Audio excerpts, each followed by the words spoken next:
The Janitor's Gift. The morning sun cast long shadows across the cracked pavement of Texarkana as Congresswoman Jasmine Crockett drove her mother's old brick-down college drive. It wasn't supposed to be this way. No public appearances, no handshakes, just 3 quiet days between legislative chaos and an overflowing inbox. Just her mother's cooking and the sanctuary of a backyard swing. But something pulled at her that Saturday afternoon, a gravity she couldn't explain. The car slowed as she passed Booker T. Washington High, its brick facade chipped and weathered. The sign faded from years under the Texas sun. She hadn't walked those halls in over 20 years. "I'll just take a peek," she whispered to the empty car, turning into the nearly vacant parking lot. Inside, the air hung heavy with floor polish and teenage ghosts, each hallway smaller than she remembered. The trophy case with dusty accolades. Room 102 where she once froze during debate. The science lab where she'd shattered a beaker and earned her first attention. Then she heard it, the rhythmic squeak of a mop being dragged across old tile. Turning the corner toward the east wing, she saw him, Mr. Henderson. Same slumped shoulders. Same blue work shirt with the embroidered name patch. Moving slower now at 82, the mop handle wobbling in his grip, but with that same steady consistency he'd always had. She stopped breathing for a moment. The last time she'd seen him, she was 17, running late, hungry, surviving on cafeteria food. She remembered that day with crystal clarity, sitting alone at lunch with nothing but a water bottle, no money, no lunch card. Mr. Henderson had seen her, silently handed her half his sandwich, and walked away before she could even say thank you. Mr. Henderson. He looked up, blinked, expression blank, until recognition slowly dawned. "Little firecracker," he said, a smile breaking through his weathered face. "Used to wear them red glasses."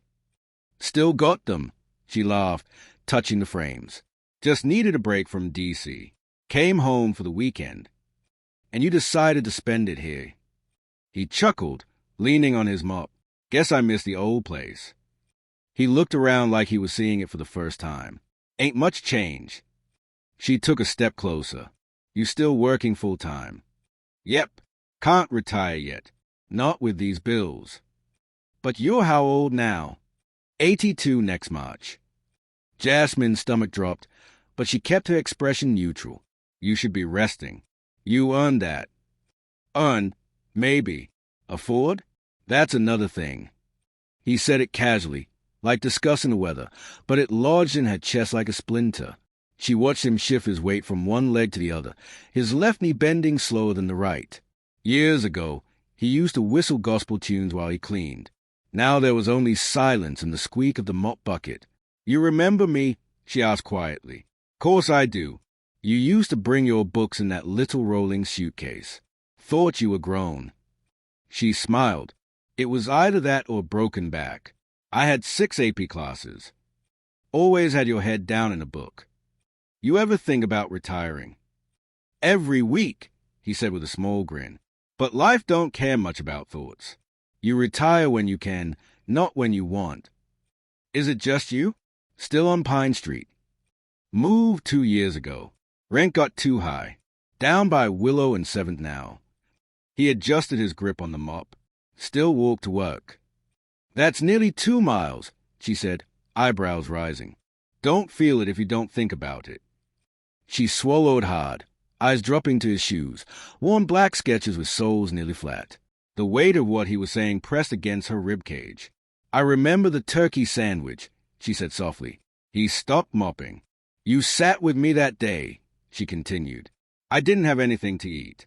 You didn't ask questions, just gave me half of what you had." "That was nothing." "It was everything," she said, voice catching. "I still think about that." Mr. Henderson leaned on his mop and nodded once. "A lot of kids went through here hungry. Most didn't say it out loud. You weren't the first. Won't be the last. But I remember you being kind when no one else noticed. You didn't treat it like charity.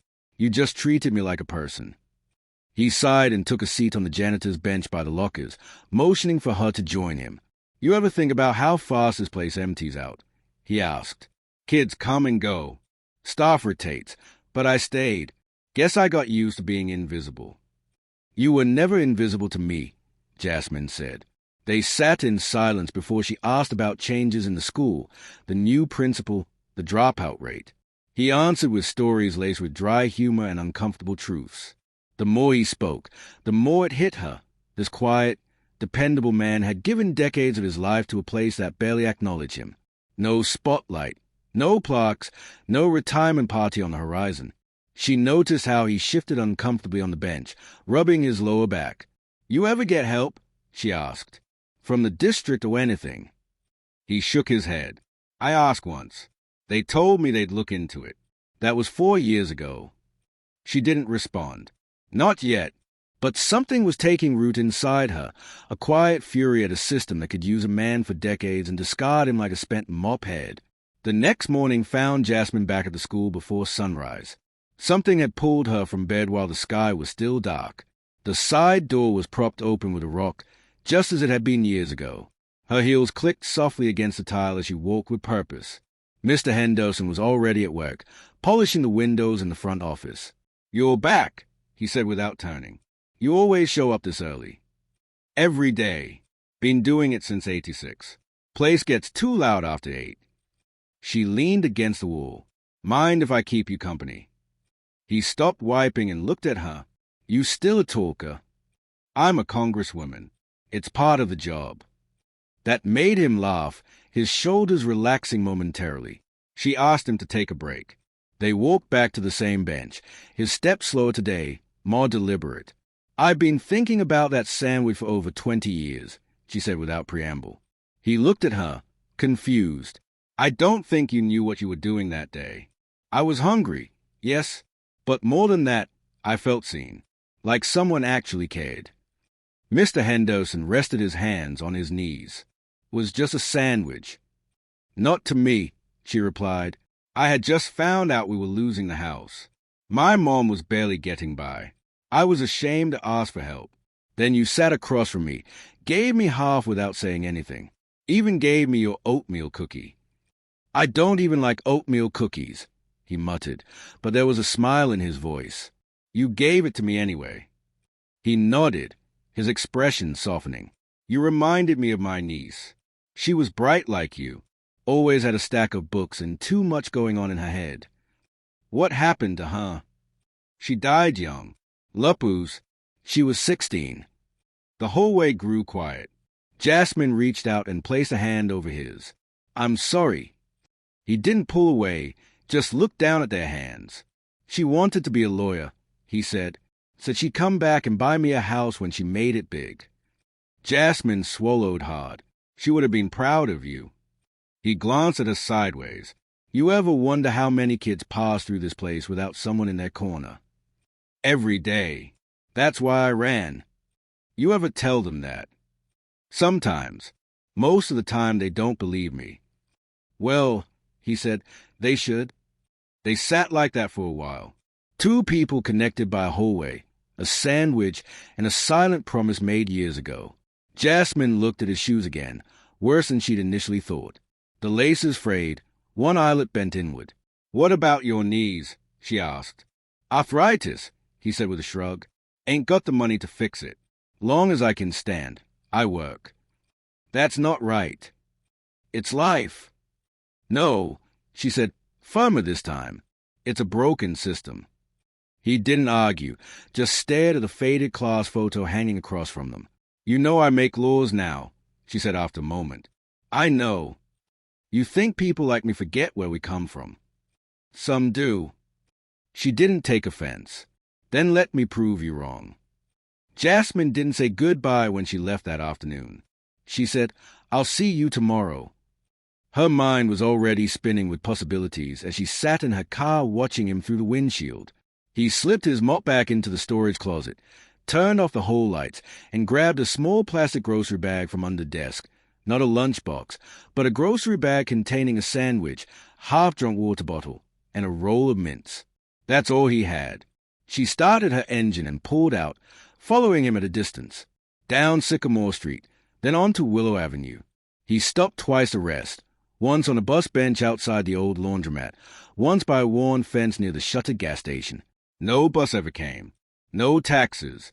Just Mr. Henderson and his feet dragging a body that had seen too many years of work and not nearly enough rest.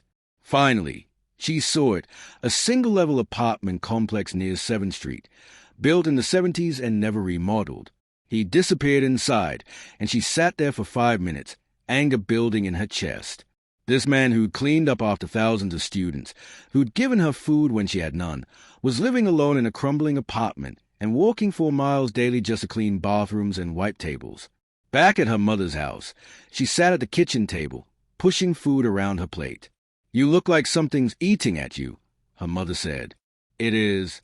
You remember Mr. Henderson from my high school? He's still there." Her mom froze. "You're joking." "I wish I was. He didn't retire because he couldn't." Her mother shook her head slowly. "Lord have mercy. He walks to work, Ma, in the same busted shoes.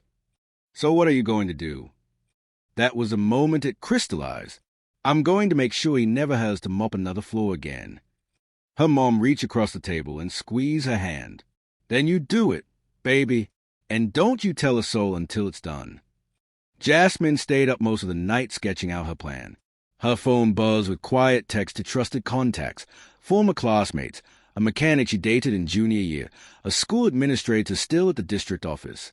No headlines, no stage photos. Just one good man and one good deed.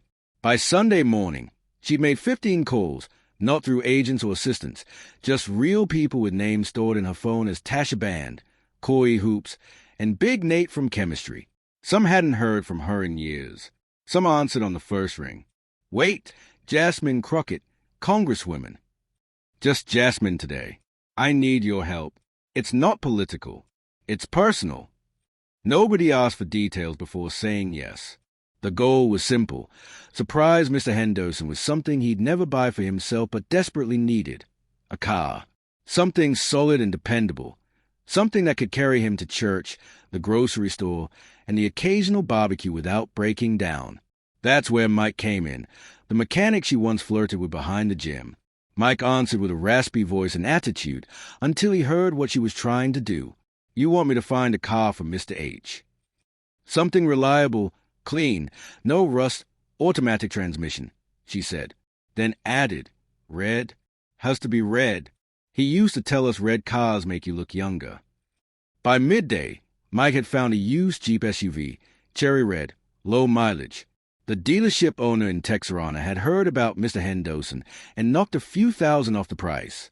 Jasmine wired the money that afternoon. Next came logistics.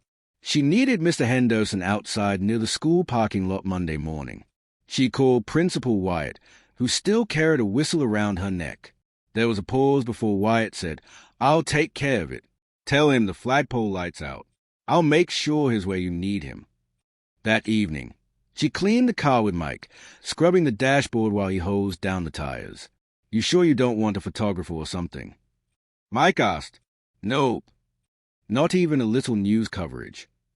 "No, this isn't for anyone but him." Mike inspected their work. "You change, Crockett." Jasmine glanced over. "In some ways. Still bossy, still helpful." They laughed, and for a moment, it felt like high school again, except now they were fixing up a car for someone who had quietly shaped their lives without ever asking for credit. Monday morning arrived without ceremony. No camera crews, no press releases, just a thrum of cicadas and a hint of sun cutting through clouds over Booker T. Washington High. Jasmine parked the red Jeep in front of the school just before 8:30, tying a big red ribbon on the hood with fabric from her mom's sewing basket. Inside, Mr. Henderson was wiping down the entryway when Principal Wyatt approached. "Mr. H, I think the flagpole light's out again. Could you check it?" He looked at her with tired eyes. "Didn't we just fix that last month?" "Probably just a wire loose," she shrugged. He sighed, leaned his mop against the wall, and grabbed his cap from the bench. As he pushed open the side door, the sun hit him square in the face. He squinted and froze. Jasmine stood beside the Jeep, hands behind her back. No crowd, no balloons. Just her in the car. "What's this?" he asked slowly. She walked forward, holding out a small black key fob. "It's yours." He blinked. "What do you mean it's mine?" "This car. It's yours. No lease, no payments, no tricks. He didn't move, just stared at the Jeep, then at her, then back again, looking for a catch, a punchline. I don't. Jasmine, what is this? She stepped closer, speaking low and calm. You gave me what you had when I had nothing. This is me giving back, Mr. Henderson. No press, no charity, just thanks. He looked down at the keys, hands trembling slightly. I don't need a car, he whispered. I know, but you deserve one. His breath caught. The silence stretched between them, thick with emotion. You don't have to say anything. Just take them. He reached out slowly, fingers wrapping around the fob like it might disappear. Then he really looked at the car, the red paint gleaming in the morning light. It wasn't new, but it was spotless, standing like a quiet monument to all the years he gave without recognition. I don't know what to say, he murmured. You don't have to. He stepped closer to the Jeep, ran his hand across the hood, smiled at himself, then wiped his eyes with his sleeve. I ain't had a car in over 10 years, he said, almost laughing through tears. Last one broke down outside of town. Had to sell it for parts. You won't have to walk to work anymore, she said, or to the store, or anywhere. He turned to her. How did you?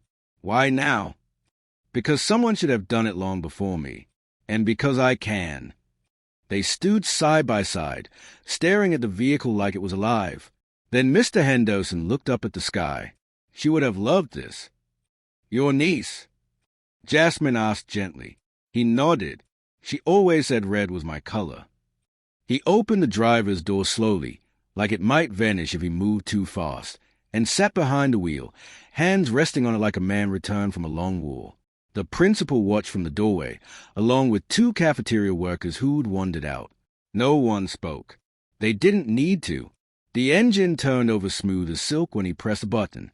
He didn't drive it yet, just sat there, eyes closed, breathing in the scent of something that didn't smell like bleach or floor cleaner. Freedom.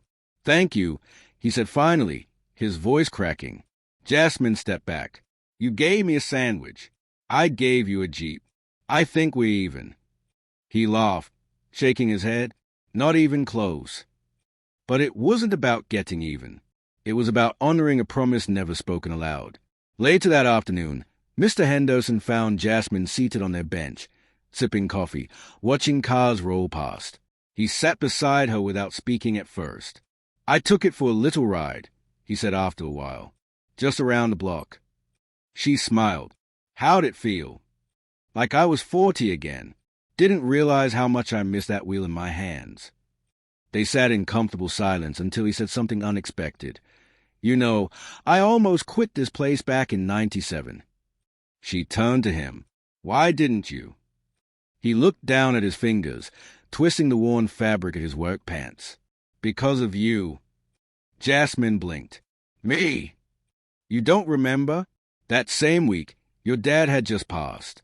You came in early one morning, sat right where you're sitting now, quiet, didn't say a word. She felt her throat tighten as fragments of memory returned. You looked like the whole world had folded on top of you, he continued. I didn't know what to say, so I gave you a cinnamon roll from the vending machine. Just set it down next to you and walked away. You stayed because of that. I stayed because I realized someone needed to be here for the kids who didn't have anyone else. He turned to face her. Not every student gets a mom waiting at home, or a teacher who notices when something's wrong. But a janitor sees everything, who's alone at lunch, who comes in with the same shirt every day, who cries in the bathroom stall between third and fourth period. She didn't speak, just listened. I figured if I couldn't save the world, I could at least keep these holes clean enough that kids like you had a place to breathe. A lump formed in her throat, not the kind you swallow away, but the kind that stays. I thought about you every time I voted on education bills, she whispered. I didn't even realize it until now. He smiled. Then we both did our part. You planning to keep working? She asked after a while. He chuckled. Not if I can help it. I might come in once a week to check on things, but truth is, I think I'm done. Good. But I'll miss it, he said softer now. Not the mopping, not the sore knees, but the faces, the noise, the chance to be useful. She squeezed his arm. You've already done more than enough. He looked at her, pride in his eyes, the kind that didn't need words. You gave me more than a car today. I know. You reminded me I was seen. Her eyes welled up. You always were. The sun dipped behind the flagpole as they stood. He walked her to her car, this time side by side, not one ahead of the other. As she opened the driver's door, she turned to him one last time. If you ever need anything, you call me. He nodded. I will, but I think I'm good now. She got in, started the engine, and looked in the mirror just in time to see him walking toward the red Jeep, running his hand along the side like it was still sinking in. Jasmine pulled out of the lot and let the moment settle. It wasn't loud. It wasn't showy. It was just right. Some people give the world speeches. Some give laws. Mr. Henderson gave sandwiches. And sometimes kindness like that finds its way back years later, with keys in hand and love wrapped in red ribbon, because the quiet ones aren't forgotten. Not really. Not by the ones who are watching. If this story moved you even a little, do something kind today for someone who doesn't expect it.